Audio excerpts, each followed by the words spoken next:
वो है फिरोज नाडियाडवाला, बॉलीवुड के बहुत ही नामी गिरामी बड़े रसूखदार प्रोड्यूसर। कौन कौन सी पिक्चर्स प्रोड्यूस करी हैं? हेरा फेरी, फिर हेरा फेरी, वेलकम, वेलकम बैक। अब आप देखिए हिंदुस्तान की इनके डायरेक्टर्स कौन हैं, इनमें एक्टिंग किस किस लोगों ने करी है, और उसके बाद चक्र समझिए, और इसके अलावा एक और चक्र समझिए। फिरोज नाडियाडवाला किसके कजन ब्रदर हैं? साजिद नाडियाडवाला के। ये साजिद नाडियाडवाला कौन है? ये हैं स्वर्गीय दिव्या भारती के पति, जो रहस्यमयी सर्कमस्टांसेस में बहुत ऊंचे फ्लोर से गिर गए बहुत समय पहले। आई थिंक 90s में उनकी मृत्यु हो गई थी, और फिर यह था कि उन्होंने सुइसाइड कमिट कर दी। भगवान जाने सच क्या है, क्योंकि जो ये इंडस्ट्री है इसको जो लोग चलाते हैं ना, वो यही लोग हैं जो बड़े बड़े प्रोडक्शन हाउस हैं, बड़े बड़े डायरेक्टर्स हैं, और वो सारे लोग जो है अपने ही बाल बच्चों को काम दे रहे हैं। यही तो नेपोटिज्म है, यही तो कैंपिज्म और ग्रुपिज्म है। इसी को तो भेदने की बात की जा रही है। तो वो अपने लोगों को तो देंगे ना, ये सारे के सारे इकट्ठे हो जाते हैं ऐसे वक्त पर, और उसके बाद जो रियल टैलेंट आता है, जो बाहर का टैलेंट आता है, जिसकी आप बात कर रहे हो, उसको ये बाहर का रास्ता दिखा देते हैं। सुशांत सिंह राजपूत उन्हीं में से तो एक व्यक्ति था जो अपनी मेहनत पर, अपने दम पर वहां पर ए लिस्टर बना था, और अपने दम पर वो पिक्चर्स को इतना सुपर डुपर हिट बनाता था। इन लोगों को तकलीफ हो जाती है उस बात से, और ये जो तमाम लोग हैं ये एक दूसरे के साथ खड़े होकर के सिर्फ और सिर्फ ये कोशिश करते हैं कि कोई उस रिंग में ना आए। भैया बॉलीवुड इनका तो है नहीं, एंटरटेनमेंट इंडस्ट्री इनकी तो है नहीं, हिंदुस्तान की है। तो ये लोग कैसे समझ लेते हैं कि इसकी बपौती है? इसको भेदना बहुत जरूरी है। इसको कैसे भेदा जाए? जो बॉयकॉट करना हमने आरंभ किया है, और मैं फिर से याद दिला देना चाहती हूँ, बहुत समय के बाद मैं इस विषय पर बात कर रही हूँ। हिंदुस्तान की जनता से हाथ जोड़ के निवेदन, भूलिएगा मत इन लोगों को, प्लीज भूलिएगा मत। देखिए संचित, सबसे पहली बात तो मैं धन्यवाद देना चाहती हूँ एनसीबी को, कि बीच में काफी लोग, कुछ लोग परेशान थे कि एनसीबी कुछ काम नहीं कर रही है, और मैं तब भी सबको कहती थी कि नहीं, शांति रखिए, बहुत उम्दा इन्वेस्टिगेटिव एजेंसी है और बहुत अच्छा अपना काम कर रही है, और उनको समय चाहिए। जैसे ही उन्होंने चुपचाप अपना काम कर रहे थे, उसके बाद उन्होंने एक के बाद एक जो छापे मार करके बड़े बड़े नाम निकाले हैं बाहर, उनको वो इन्वेस्टिगेट कर रहे हैं। अब ये सही बात है, क्योंकि ये जो नेक्सस है ना, ये बॉलीवुड यानी कि एंटरटेनमेंट इंडस्ट्री के अंदर इतना गहरा और इतना पुराना है कि इसको ऐसे चुटकियों में बाहर निकालना बड़ा मुश्किल काम है। तो वाकई उनको 4 से 6 महीने लगेंगे। लेकिन मेरा निवेदन ये है हिंदुस्तान की तमाम जनता की तरफ से कि अब आप किसी को छोड़िएगा मत, चाहे कितना बड़ा और चाहे कितना छोटा नाम क्यों ना हो। जो गलत है वो गलत है, और जिसने कुछ गलती करी है वो करिए। हम ये नहीं कहते कि आप किसी को ऐसे ही पकड़िए, वो आप पकड़ेंगे भी नहीं, ये हम नहीं कहते, और ना ये कहते हैं कि पूरा बॉलीवुड खराब है। काफी सारे लोग, जब मैं जाती हूँ चैनल्स पे, तो चिल्लाना शुरू कर देते हैं, ममता जी आपने ये बोला वो बोला। तो मैं उन लोगों को ये बोलना चाहती हूँ कि मैंने आज तक किसी अपने इंटरव्यू में ये नहीं बोला कि पूरा बॉलीवुड खराब है, लेकिन जो खराब है वो खराब है, जो गलत है वो गलत है। अब आ जाते हैं पहले अर्जुन रामपाल के ऊपर। अर्जुन रामपाल के घर पर पहले एनसीबी ने छापा मारा। उनको कुछ ऐसी आपत्तिजनक वहां पर कुछ टैबलेट्स, कुछ दवाइयां मिली जो नहीं होनी चाहिए थी। उसके बाद फ्राइडे को एनसीबी ने उनको सम्मन दे करके इन्वेस्टिगेशन के लिए बुलाया। 7 से 8 घंटे उनकी लगातार बहुत डिटेल्ड बातचीत उनके साथ, और उनका जो जितना भी इन्वेस्टिगेशन होना था वो एनसीबी ने किया। और उसके बाद बाहर निकल के बड़े स्टाइल से बोले वो अपनी मोटी आवाज में कि बहुत ही उम्दा इन्वेस्टिगेटिंग एजेंसी है, और मैं तो कोऑपरेट करूंगा, और वो तो बड़े ही बढ़िया लोग हैं। तो भाई साहब, आपने कौन सी कद्दू पे तीर मार दिया ये बता के हमें कि बढ़िया लोग हैं? हमें तो पता है कि वो बहुत अच्छे लोग हैं, इसीलिए तो आप उनके यहाँ पहुंचे, इसीलिए तो आपके घर से सामान मिला, इसीलिए तो आपसे पूछताछ हो रही है, इसीलिए तो हम चाहते हैं कि एनसीबी खोद कर निकाले उन लोगों को जो गलत कर रहे हैं, हमारी यंगर जनरेशन को खराब करने का काम कर रहे हैं। अब आपने उनकी जो लिव इन पार्टनर हैं या उनकी जो महिला मित्र हैं गैब्रिएला के जो भाई हैं, उनको एनसीबी काफी पहले अरेस्ट कर चुकी है, और उनको इसी बिना पर अरेस्ट किया है कि वो एक ड्रग पेडलर है। यानी कि ये है, आप उनकी महिला मित्र हैं जो उनके साथ रहती हैं, उनके भाई हैं, तो कनेक्शंस तो हैं ना, पूरी तरीके से कनेक्शंस हैं। और एक बार शुरुआत में निकला था कि AS ये नाम के अल्फाबेट के लोग हैं, तो अब A से हम क्या समझें? अर्जुन रामपाल वो आ चुके हैं। अब आप कुछ भी बोलें, ये बोलें कि हमने नहीं किया, वो किया, वो जो है एनसीबी के लिए है। अगर आप गलती करेंगे तो आप पकड़े जाएंगे आपकी, लेकिन खोजबीन, छानबीन पूरी तरीके से होनी चाहिए, वो बहुत आवश्यक है। अब जो इससे पहले, अर्जुन रामपाल से पहले जो व्यक्ति पकड़े गए थे, उनके बारे में भी, उनकी तारीफ करना भी बहुत जरूरी है संचित। जब हम बात कर रहे हैं तो करें ना, वो है फिरोज नाडियाडवाला। बॉलीवुड के बहुत ही नामी गिरामी बड़े रसूखदार प्रोड्यूसर। कौन कौन सी पिक्चर्स प्रोड्यूस करी हैं? हेरा फेरी, फिर हेरा फेरी, वेलकम, वेलकम बैक। अब आप देखिए हिंदुस्तान की इनके डायरेक्टर्स कौन हैं, इनमें एक्टिंग किस किस लोगों ने करी है, और उसके बाद चक्र समझिए, और इसके अलावा एक और चक्र समझिए, फिरोज नाडियाडवाला किसके कजन ब्रदर हैं? साजिद नाडियाडवाला के। ये साजिद नाडियाडवाला कौन है? ये हैं स्वर्गीय दिव्या भारती के पति, जो रहस्यमयी सर्कमस्टांसेस में बहुत ऊंचे फ्लोर से गिर गए बहुत समय पहले। आई थिंक 90s में उनकी मृत्यु हो गई थी, और फिर यह था कि उन्होंने सुइसाइड कमिट कर दी। भगवान जाने सच क्या है। ये है परिवार और ये है बैकग्राउंड। अब फिरोज नाडियाडवाला की जो पत्नी है उनको एनसीबी ने गिरफ्तार कर लिया क्योंकि वहां पर ड्रग्स मिली। अब आप ये बोलेंगे कि हम बोल रहे हैं, आप बोलेंगे रिपब्लिक बोल रही है। अरे भैया, अब ये जो एनसीबी है वो ना तो रिपब्लिक की एम्प्लॉय है, ना वो हमारे लोग हैं, नहीं। और हम जो बोलते हैं, हम तथ्यों और पुख्ता सबूतों के आधार पर बोलते हैं, जो हम देखते हैं इन्वेस्टिगेशन के बाद वो बोलते हैं। और क्यों नहीं बोलेंगे? बोलना तो जरूरी है ना। अब फिरोज नाडियाडवाला साहब के घर में मिला है सामान, अब इसमें हम तो उनके घर जा नहीं सकते, हम जैसे लोगों को तो एक्सेस भी नहीं है, हमसे तो सिर्फ वो पैसा लेते हैं अपनी पिक्चरों को देखने के लिए, बस। तो अब उन लोगों से मुझे बात करनी है और उन लोगों के बारे में पूछना है कि जो लोग आ जाते हैं ये बोलने के लिए कि नहीं, जिनका नारकोटिक्स का एंगल निकल रहा है उनको लिए आप कुछ मत बोलिए, उनके खिलाफ किसी भी प्रकार की कोई कानूनी कार्यवाही मत कीजिए, उनको, वो बेचारे इनोसेंट हैं, वो बेचारे हैं, वो कुछ ऐसा गलत नहीं कर रहे हैं। और केवल बॉलीवुड के अंदर नारकोटिक्स नहीं है, बाकी जगह भी है, होगी, मैं मना नहीं करती, वहां का भी इन्वेस्टिगेशन होना चाहिए, लेकिन बॉलीवुड का टॉप प्रायोरिटी पर इसलिए होना चाहिए क्योंकि हिंदुस्तान का जो यूथ है, जो युवा है, वो आप लोगों को आइडियलाइज करता है, आप लोगों की पूजा करता है, आप लोगों को अपना भगवान समझते हैं वो लोग। हालांकि अब नहीं समझते, अब वो निकल चुके हैं इस भ्रम से, और उसके बाद उनको लगता है कि शायद ये सब करना जो है ना बहुत कूल है। और आप लोगों ने एक और मापदंड बना दिया है। जो लोग आप लोगों की इस तरीके की रेव पार्टीज में आते हैं, उनको आप लोग अपने इनर सर्कल में लेकर के उनको काम देते हो।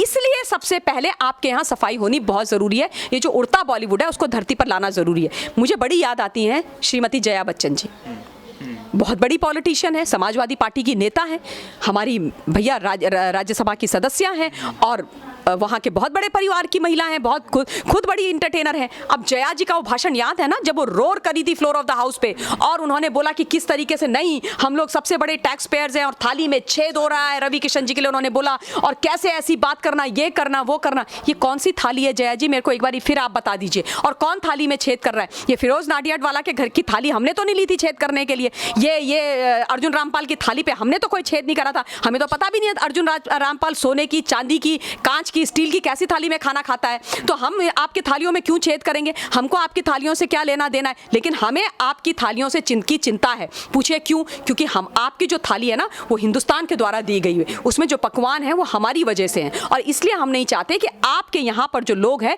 वो खराब हों। और जया जी, अब आप एक बार, मेरा हाथ जोड़ के निवेदन है, आइए ना बाहर, खड़े होइए ना हमारे साथ, खड़े होइए ना माँ भारती और हिंदुस्तान के साथ, और बोलिए ना कि नार्कोटिक्स का सेवन करना, इसका पोजीशन करना, इसका कार्य करना गलत है, और इसकी स्वच्छता और सफाई होनी चाहिए, चाहे वो बॉलीवुड ही क्यों ना हो। और वो चंद नामों की आप लोग जो दुहाई देते हो, जो हम भी कहते हैं, उन चंद नामों को आप लोग जा करके एनसीबी को दे क्यों नहीं देते? एक लिस्ट बनाइए, उनके एड्रेस लिखिए, उनके नाम लिखिए, नंबर लिखिए, और एनसीबी को दे दीजिए।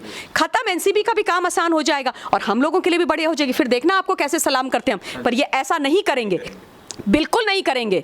ये सारे के सारे उनको बचाएंगे जो इलीगल एक्टिविटीज में लिप्त हैं।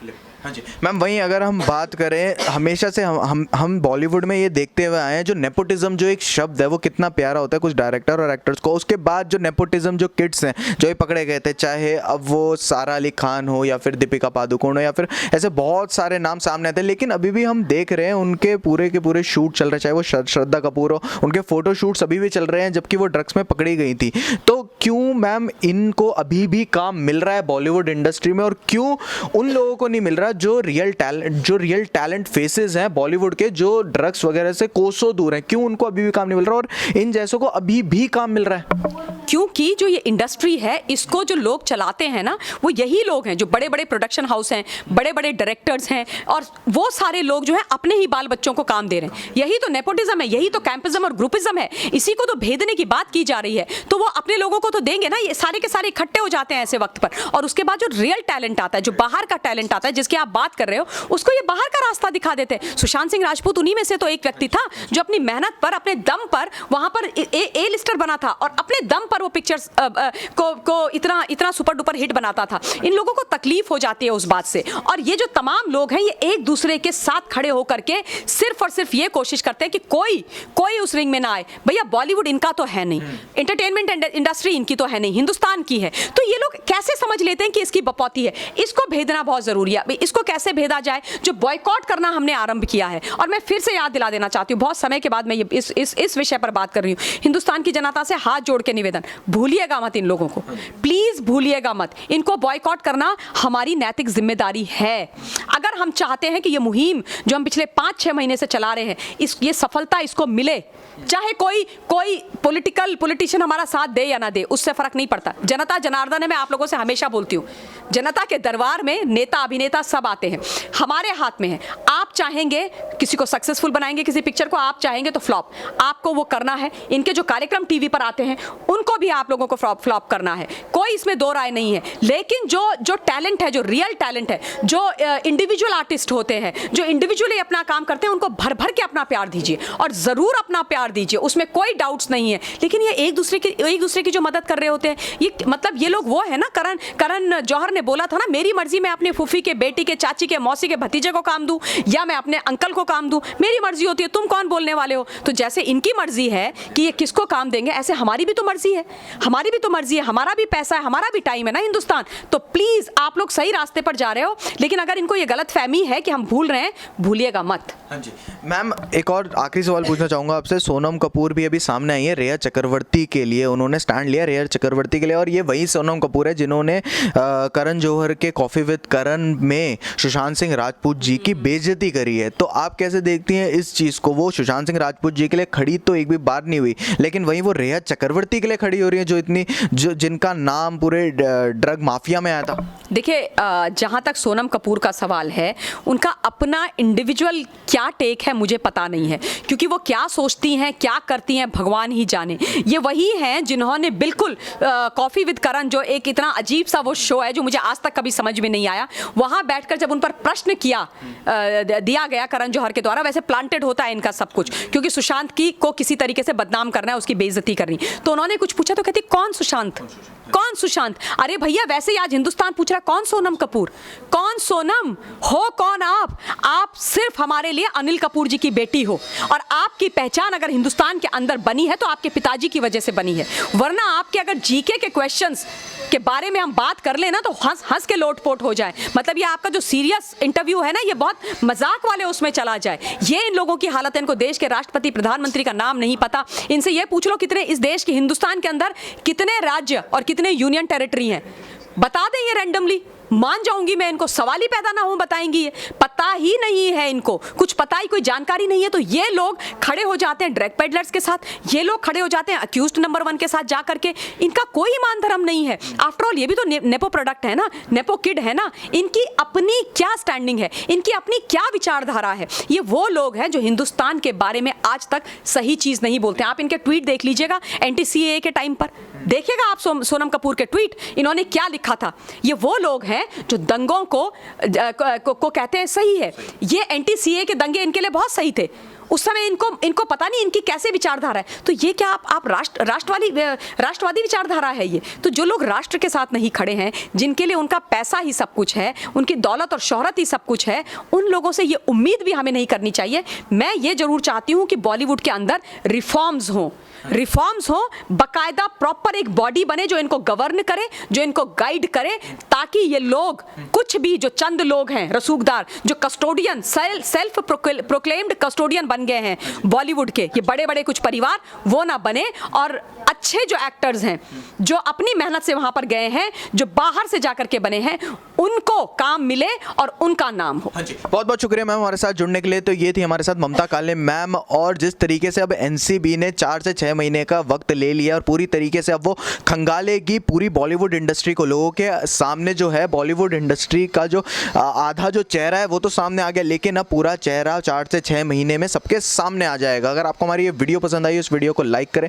ज़्यादा से ज़्यादा शेयर करें, कमेंट करके अपने व्यूज़ ज़रूर बताएं और हमारे चैनल को सब्सक्राइब करें। धन्यवाद।